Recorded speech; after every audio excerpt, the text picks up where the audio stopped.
Hello everyone, it's Sabrina with the Young's Daughters Funeral Home and Bereavement Center.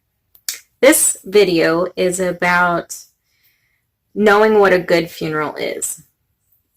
So when you go to a funeral and you've ever experienced that you left and it was kind of meh, it's okay, or have you ever felt like, wow, that was the service that I know I'm going to always remember and be able to heal from? So how do you know that you're having one of those moments, right? And so a good funeral should put you on a path of healing and help you embark that grief journey.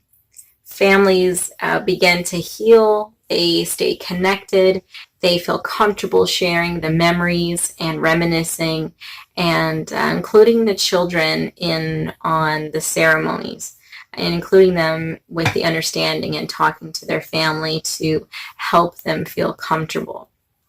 When they get the notion that the funeral director isn't very comfortable or that relationship isn't going well, a lot of times you're going to see that the family isn't happy, and that makes that transition and that grief journey, that start, very difficult. A good funeral should offer support not only for the immediate family, but for the surrounding neighbors, as well as for those that are involved in the event. A good funeral should be transitional.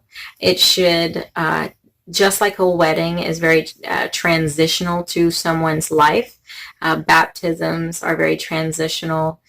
Things that get you from one place in your life to another place should be very transformational.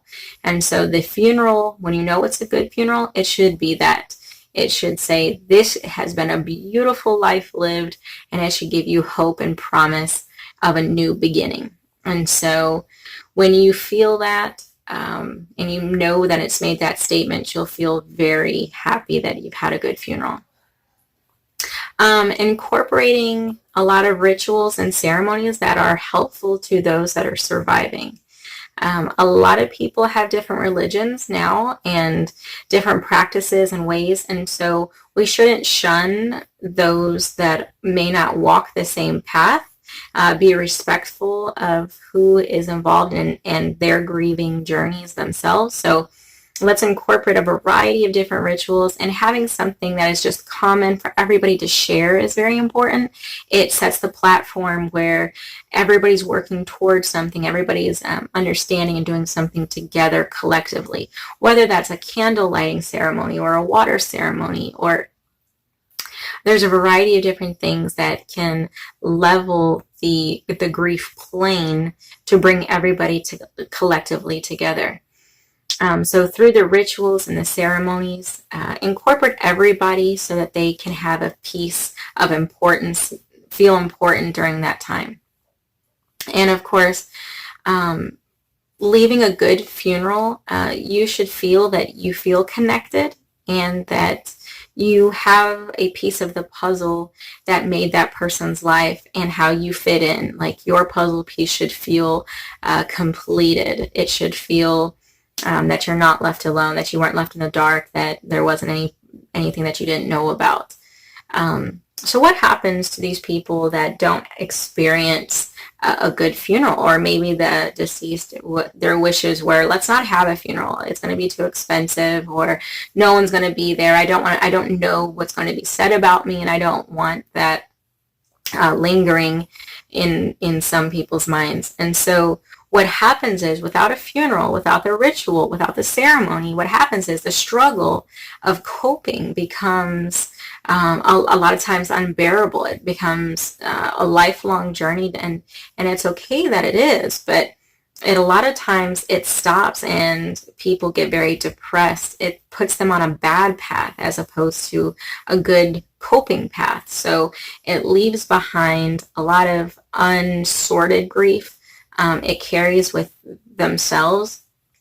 It doesn't give an outlet for them to acknowledge that feeling that we as humans naturally have. So it's very important that we feel connected. It's very important that we include everybody.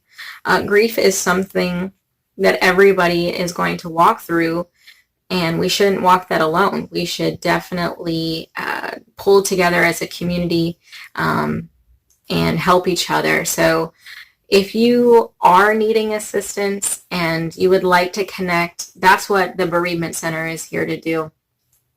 Through our Facebook page, you will see that we have different events in the event page that is going to be geared for grief meetings. You can find on our Facebook page at Young's Daughters the different groups. If you're into virtual groups, these people have plugged in according to their timeline, whether that's 1 year, 3 to 5, and 5+ years, or parents that have lost children, and they want to create a memorial page there on that site. You can certainly, we love to talk about our loved ones and share the stories and how we're going to cope as a community and what to expect so we can cherish those memories moving forward.